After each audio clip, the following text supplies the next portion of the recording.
I chose that place because no one went there anymore. The state forest sat miles away from the nearest town, and the access road had fallen into quiet disuse once winter set in. No plowing, no maintenance, just a narrow ribbon of snow-packed dirt winding deeper into trees that grew closer together the farther you drove. That was the point. I hadn't spoken to anyone outside of work for weeks, and even those conversations felt forced. I wanted silence, real silence, the kind that doesn't buzz or echo or remind you of other people. My dog, Roscoe, rode shotgun the entire drive, his nose pressed against the window, breath fogging the glass. He was a solid mix, part shepherd, part something else, and he had always loved the cold. Snow seemed to wake something happy in him. After nearly an hour of slow driving, the trail narrowed until my truck barely fit between the trees. I stopped at a small pull-off that looked like it hadn't been used in years. Snow had drifted over most of it, and I had to shovel just enough space to park without risking getting stuck. There were no other tire tracks, no footprints, nothing. From there, I hiked in on foot. Roscoe stayed close, leash loose in my hand. The snow was deep enough to slow us down, but not so deep that it felt dangerous. The forest swallowed sound immediately. Even my boots crunching through the snow felt muted, like someone had turned the volume down on the world. About 20 minutes in, I found what I was looking for. A small clearing, naturally formed, surrounded by dense trees on all sides. The ground was untouched, smooth and white, like a blank page. No broken branches, no animal tracks, no signs of recent human activity. I felt a strange sense of relief when I saw it. This place didn't remember anyone. I set my pack down and started clearing snow for the tent. Roscoe wandered the edges of the clearing, sniffing at the tree line, occasionally bounding back toward me with snow clinging to his fur. He never went far. He kept checking back, like he was counting on me still being there. The tent went up slowly. Frozen ground made staking it harder than usual, and I had to hammer the stakes in with a rock. Once it was secure, I laid out my sleeping pod and winter-rated sleeping bag inside, making sure everything was set before the light faded. The cold had teeth already. I stayed layered, thermal base layers, thick socks, fleece, heavy jacket. I knew better than to underestimate winter nights in the woods. I built a small fire pit a short distance from the tent, clearing snow down to dirt and stone. Deadwood was easy to find, brittle and dry beneath the snow. When the fire caught, the glow felt comforting, almost domestic, like I'd carved out a small pocket of safety in the middle of nowhere. Dinner was simple, something warm, something familiar. I sat on a fallen log and ate slowly, while Roscoe lay near the fire, his head on his paws, eyes half closed. The forest was quiet, not peaceful, quiet. Snow absorbs sound, my father had told me once, years ago on a hunting trip. That kind of quiet can feel heavy if you're not used to it. I was, or at least I thought I was. Roscoe stood up suddenly. His ears snapped forward, his body stiffened. Then he barked, sharp, loud, directed toward the trees. I felt a flicker of unease but didn't react right away. Deer were common out here, and Roscoe had barked at them before. I told him to relax, keeping my voice calm. After a few seconds, he sat back down, though his eyes stayed fixed on the darkening forest. I checked the fire, added another log, and told myself not to overthink it. Minutes passed. The light faded further, turning the snow a dull blue-gray. The fire crackled softly. Then Roscoe barked again. This time, he didn't stop. I stood up, heart rate ticking higher, and listened. At first, I thought it was my imagination. The woods play tricks on you when you're alone. But then I heard it clearly. Footsteps. Slow, deliberate, crunching through snow somewhere beyond the firelight. They weren't rushing. They weren't wandering. They were coming towards the clearing. I called out, just a simple greeting, something neutral. The footsteps stopped. Silence returned, thicker than before. Roscoe growled low in his throat, a sound I had only heard a handful of times in my life. Then a shape moved between the trees. A man stepped into the edge of the firelight. He was dressed for the cold, but not properly. Thin jacket, no gloves. His breath didn't fog as much as I expected it to. He stood just outside the light, watching me. Not waving, not speaking, just standing there. I asked if he was lost. He didn't answer. I could feel the moment stretching, bending in the wrong direction. Every instinct I had started quietly screaming that this wasn't normal. People who accidentally stumble onto campsites don't behave like this. I told him calmly that he was on private land for the night and that he should head back the way he came. He smiled. It wasn't funny. It was amused. He said something about how unfriendly people had become, about how strange it was to threaten someone instead of offering company. He asked where my hospitality was. His eyes kept drifting to Roscoe. Then, without another word, he turned and walked back into the trees. His footsteps faded into the silence. I didn't move for a long time after that. Neither did Roscoe. I stayed by the fire long after it made sense to. Not because I wanted the warmth, but because the light felt like the only thing keeping the trees from closing in. Every shadow beyond the clearing looked heavier now, as if the forest had rearranged itself while I wasn't paying attention. Roscoe never lay back down. He stayed on his feet, body angled toward the trees where the man had disappeared. His tail was stiff, ears high, head moving slightly as if tracking sounds I couldn't hear. Eventually, I forced myself to act. I kicked snow over the fire, stirring the embers until nothing glowed. I didn't want smoke or light advertising my position. When the clearing went dark, the cold rushed in immediately, sharp and invasive. The tent felt too small when I crawled inside. I sealed it completely, tugging the zipper closed until it caught. Inside, I did everything I could to trap heat. Sleeping pad flat, sleeping bag cinched tight, knit cap pulled low over my ears, hand warmers pressed against my core and feet. Roscoe curled up against me without being told, his body warm and solid. I rested a hand on his side and felt his breathing. Slow, controlled, alert.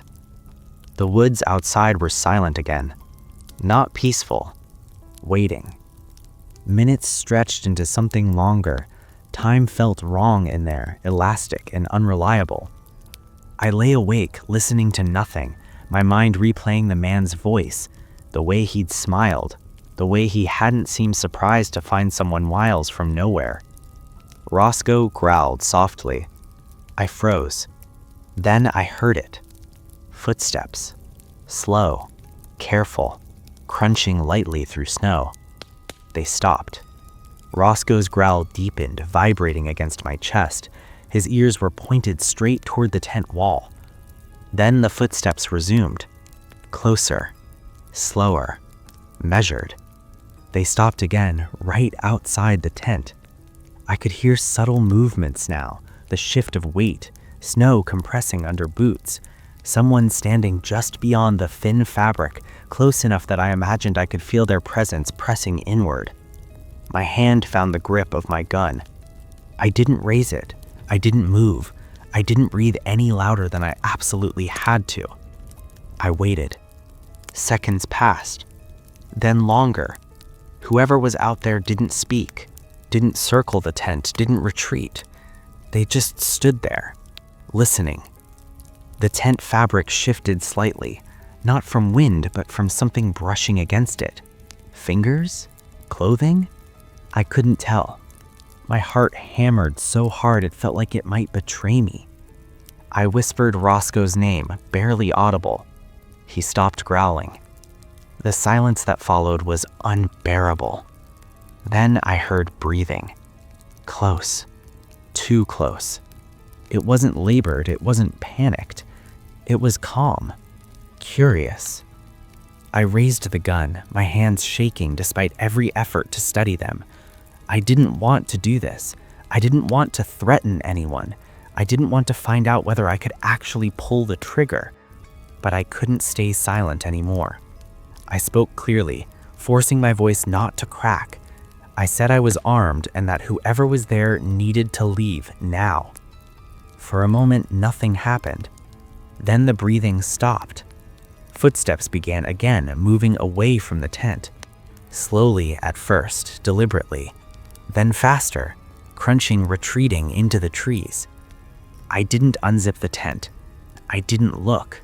I stayed frozen, gun in hand, eyes fixed on the thin wall of fabric separating me from the forest. Roscoe stayed rigid, his body tense against mine.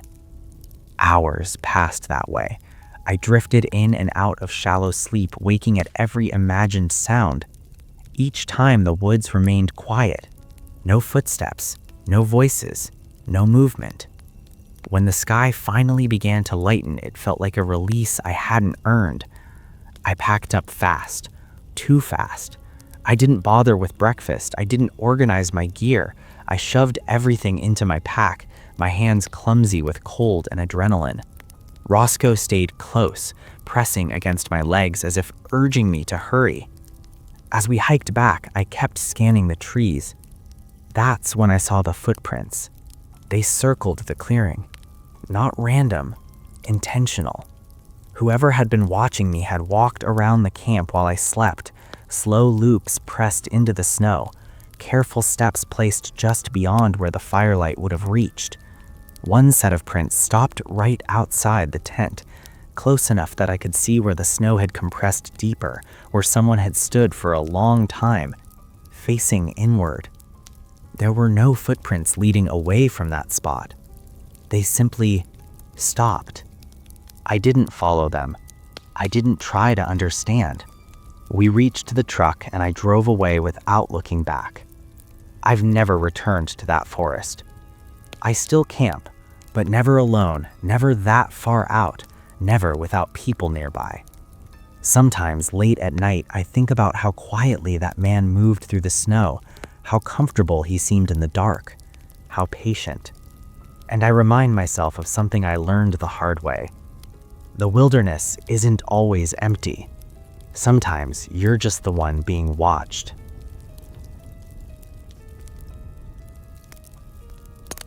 I drove north at the start of summer because I needed a break from routine.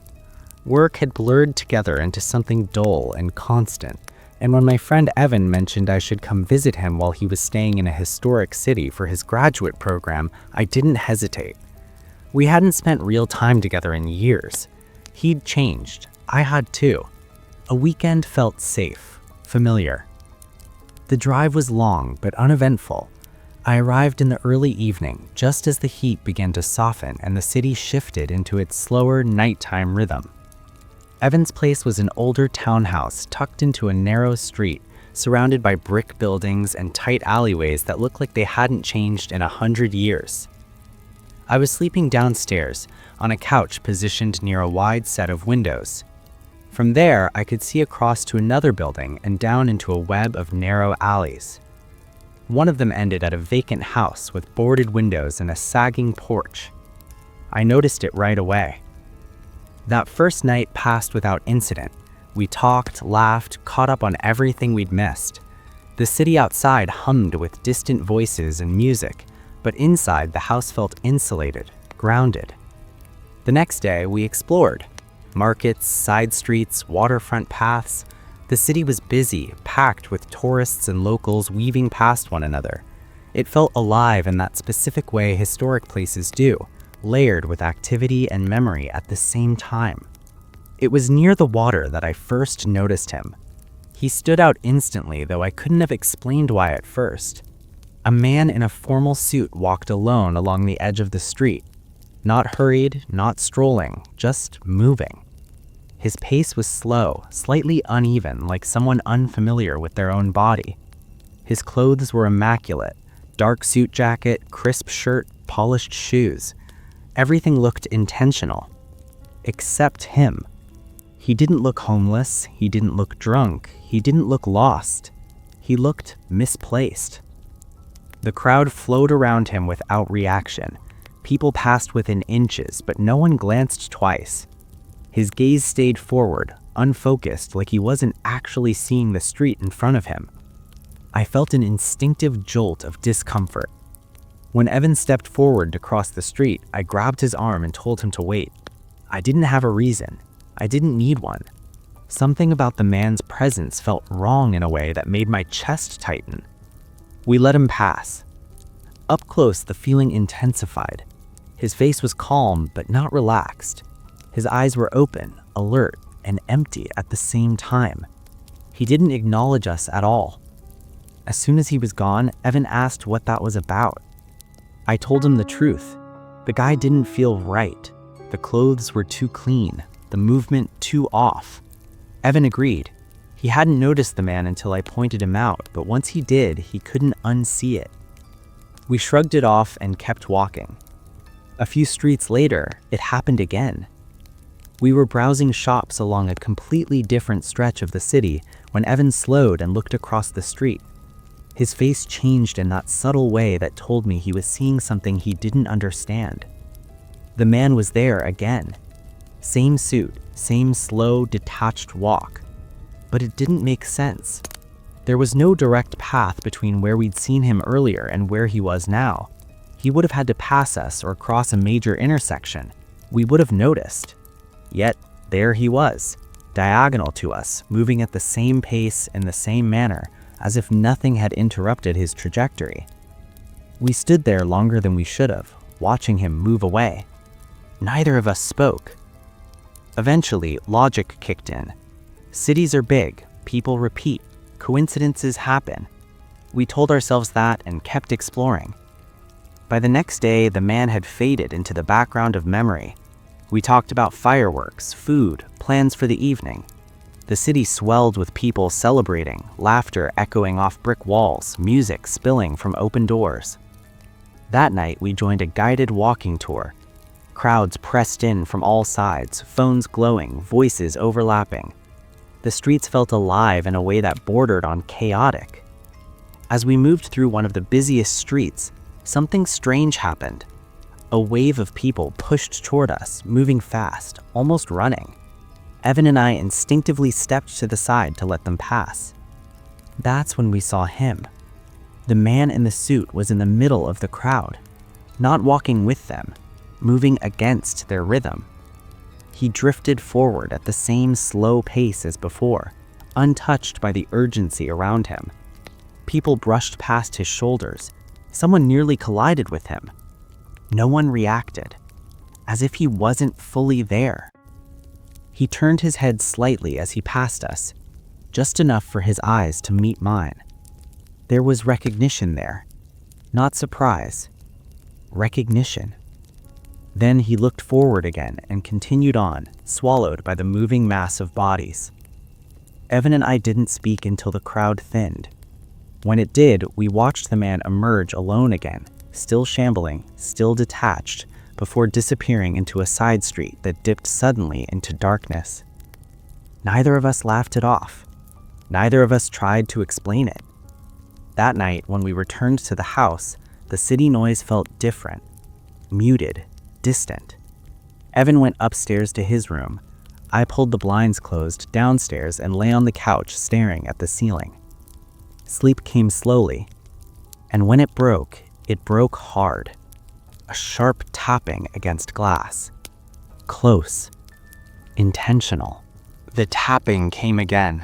3 slow knocks against the window. Not loud, not urgent, measured. I lay still, my body locked in place, listening to my own breathing and the faint hum of the city outside. For a few seconds, I convinced myself it could be a branch or something loose in the alley. Then it happened again. Same rhythm, same spacing. Someone was on the other side of the glass. I sat up slowly and reached for the edge of the blind. My hand hesitated there longer than it should have. Part of me already knew what I was going to see. When I lifted the blind just enough to look out, The alley revealed itself in fragments: brick walls, trash bins, patches of shadow broken by the weak glow of a distant streetlight. At first, I didn't see anyone. Then movement caught my eye at the far end of the alley. A figure stood near the corner, partially turned away as if he'd already been leaving when I looked. The outline of the suit was unmistakable even in low light, the clean angles, the unnatural neatness. The man turned his head. He didn't smile, he didn't wave. He simply looked up at the window. There was no confusion on his face, no curiosity. He knew exactly where I was. After a moment, he turned the corner and disappeared from view, his steps soundless against the stone. I dropped the blind and backed away from the window, my heart racing. Every instinct screamed at me to wake Evan, to explain everything, to have another person in the room who could confirm I wasn't imagining this. But something stopped me, a feeling that bringing attention to it might invite it closer. I lay back down and didn't sleep. Morning arrived in pale increments, the sky lightening in stages. When I finally heard Evan moving upstairs, I sat up, exhausted and wired. I told him everything over coffee. He listened without interrupting, his expression tightening as I described the tapping, the alley, the way the man had looked back at the window. Evan wasn't the kind of person who indulged in speculation. He approached everything logically, methodically. When I finished, he didn't dismiss it. He admitted the whole weekend had felt off to him too. The repeated sightings, the way the man seemed to move independently of the city, the eye contact in the crowd. Neither of us offered theories. We didn't need to. The rest of the day passed quietly. I packed my things earlier than planned. Neither of us suggested going back out into the city. When I left, Evan stood in the doorway and watched until my car disappeared down the street. The drive home gave me too much time to think. I replayed every encounter, every detail. The suit that never wrinkled, the pace that never changed, the way no one else seemed to register his presence. But what stayed with me wasn't fear. It was familiarity. Weeks later, the feeling still hadn't faded. Then one night, I was walking home from work, cutting through a busy street lined with restaurants and bars. The sidewalk was crowded, people moving in every direction, voices overlapping. I felt it before I saw it. That same wrongness. Across the street, someone moved against the flow. A dark suit, a slow, drifting walk. The man passed between two groups without either reacting. His movement was unchanged, untouched by the noise and motion around him. He didn't look at me this time. He didn't have to. I stopped walking and let the crowd carry on without me, my heart pounding as I watched him vanish into the mass of people. I never saw him again after that, but I still noticed the spaces where he could appear. Crowds, alleyways, side streets just out of sight. Sometimes when a group moves too smoothly around a single point, I look closer. I scan faces. I watch how people walk. And every time I catch myself doing it, I realize something that unsettles me more than the man ever did. He wasn't following me. He wasn't haunting the city. He was just moving through it.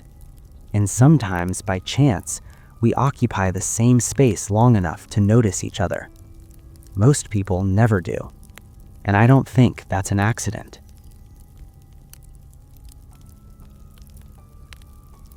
I used to think people who triple-checked their locks were paranoid. I didn't understand how someone could memorize the sound of every creak in their house or wake up instantly at the smallest noise. That kind of anxiety felt excessive to me. I lived alone, worked from home, and followed the same routine every day. Nothing about my life invited danger. That belief lasted exactly 1 week. I bought my house a few years ago. It was small, modest, and quiet. Suburban, the kind of place people pass without noticing. I didn't know my neighbors well, but I knew their schedules well enough to recognize when things were normal. My days were predictable. Work, Gym late at night when it was empty. Home. Sleep. That predictability is what made the first sign so easy to dismiss. It was a soft noise near the back of the house, sometime after midnight. I was half asleep on the couch, television murmuring low in the background, when I heard what sounded like a dull thud. Not sharp, not alarming, just enough to register. I muted the TV and waited. Nothing followed. Houses make noise, pipes shift, wood contracts. I told myself that and went to bed without another thought. The next morning, I noticed something small. The back door felt different. The deadbolt worked fine, but the handle moved more than it should have, like it had been twisted with too much force. I stood there for a moment, hand resting on it, trying to remember if it had always felt that way. I made a mental note to fix it later and moved on. That night, I went to the gym like I always did. I liked going late, fewer people, fewer distractions. When I pulled back into my driveway close to midnight, something felt off immediately. The porch light was off. I always left it on. I sat in my car longer than usual, staring at the dark front of my house. I tried to replay my day in my head, searching for the moment I might have turned it off. Eventually, logic won. I convinced myself I must have switched it off without thinking. Inside, everything looked normal. Still, I walked through the house slowly, checking each room before going to bed. It wasn't fear exactly, more like a quiet curiosity, a habit forming without permission. The next morning, my phone alarm woke me up like usual. What wasn't usual was the battery warning. 12%. I always charged my phone overnight, always. I reached for the charger and saw it still connected to my phone. But the plug wasn't in the wall. It had been pulled out. I stared at it for a long time. My first explanation was clumsy and unconvincing. Maybe I'd grabbed my phone in my sleep and yanked the cord loose, except my phone was still neatly placed on the nightstand. I didn't sleep with it in the bed. I shook it off anyway. That night, I stayed up later than normal. I turned the TV off and sat in the dark, listening. It felt silly at first, but I couldn't shake the sense that something was wrong. Around 3 a.m, I heard it again. A slow, mudded thump from the back of the house. Then another. The spacing between them felt deliberate. I held my breath. The sounds stopped. I waited longer than I meant to, heart beating faster with each second of silence. Eventually, I told myself it must have been outside. A neighbor, someone walking past, an animal. The next day, I found the footprints. They were faint, smeared across the kitchen floor near the back door. Muddy, but not clear enough to make out a tread pattern. Almost like someone had tried to wipe their feet, then changed their mind halfway through. My stomach dropped. I hadn't been outside in mud. I hadn't had anyone over. I checked the door again and noticed shallow scratch marks near the lock. Thin, subtle, easy to miss unless you were looking for them. That's when I called a locksmith. I told him the lock felt unreliable. I didn't mention the footprints. Saying it out loud felt like crossing a line I wasn't ready for yet. He replaced the lock that afternoon and assured me everything was secure. That night, I pushed a chair under the back door handle. I locked my bedroom door. I lay awake for hours. Sometime before dawn, a sound pulled me out of shallow sleep. A faint tapping. Not on the window, on my bedroom door. It wasn't knocking, it was lighter than that. Fingertips brushing against the wood, testing it. I sat up slowly, my body cold with fear. Down the hallway, the basement door stood slightly ajar. I don't remember deciding to move, I just did. I stepped toward it and leaned in, peering through the narrow crack. The darkness below felt heavy. At the bottom of the stairs, something stood. A shape. Still. Waiting. When my brain finally caught up to what my eyes were seeing, I slammed the door shut and ran. I didn't pause to think. I grabbed my coat, shoes, keys, and Roscoe's leash, though he hadn't been with me that night. My hands shook so badly I nearly dropped the keys. The cold air outside slapped my face awake as I threw the front door open and ran to my car. Every step echoed in the silent neighborhood. Not a single light from a neighbor's window moved in response. The streets were still, watching, or maybe just empty. I didn't care. I called 911 from my car, voice trembling. I barely managed to explain that someone might be inside my house. The dispatcher's tone was calm, almost too calm, asking for details I could barely provide. "Is anyone in danger?" she asked. "Yes," I said. "I think someone's in my basement. I don't know, someone was down there." Minutes later, flashing lights illuminated the driveway. I stayed in my car, hands gripping the steering wheel, heart hammering in time with the sirens. Uniformed officers moved toward the front door, while another stayed with me, asking for a statement. Through the open window of my car, I could see shadows moving inside the house. One officer disappeared into the basement, while others swept the main floor. My stomach turned as I imagined him watching, or worse, still sleeping somewhere behind a door. A few tense minutes later, the basement door opened. A man emerged, barefoot, wearing dark, wrinkled clothing that looked like it had been slept in repeatedly. His hair was matted, and he didn't speak. His eyes didn't meet mine. It was as if he didn't notice me at all. The officers moved quickly. They handcuffed him and guided him to their vehicles. I stayed in my car, refusing to look at him. My hands shook, sweat and cold mixing on my skin. The officer who had stayed outside spoke to me gently, asking questions I struggled to answer. "How long have you lived here?" he asked. "A few years," I managed. "Do you remember when you usually go to the gym?" I rattled off the nights and times. He nodded slowly, jotting notes down on his pad. "They found evidence he'd been living in your basement. Food wrappers, bottled water, insulation he was sleeping on, even a phone charger plugged in. He was using the basement as a temporary living space." I felt my stomach drop. My safe, predictable home invaded without my knowledge. I hadn't suspected it at all. "What about, has he said anything?" I asked, my voice barely above a whisper. "No," the officer replied. "He hasn't said a word since we arrived." The rest of the house was searched thoroughly. Officers moved through each room, peering behind furniture, inside closets, even checking the attic. I stayed outside in my car, my mind spinning with questions I didn't want answers to. After what felt like hours, one officer returned. He approached my window, voice calm but serious. "We've cleared everything. You're safe to go inside. This man is likely facing multiple charges: trespassing, breaking and entering, stalking. He may be required to register as a sex offender for life." I nodded numbly, unable to process more than half of what he'd said. Nothing could erase the fact that someone lived under my floorboards, in my walls, while I slept just above them. The house I thought I knew intimately had been a stage for someone else's presence. Days later, I started reviewing my home security footage. Cameras I'd installed outside the house captured the usual exterior, but nothing had shown him entering. It was as if he had materialized.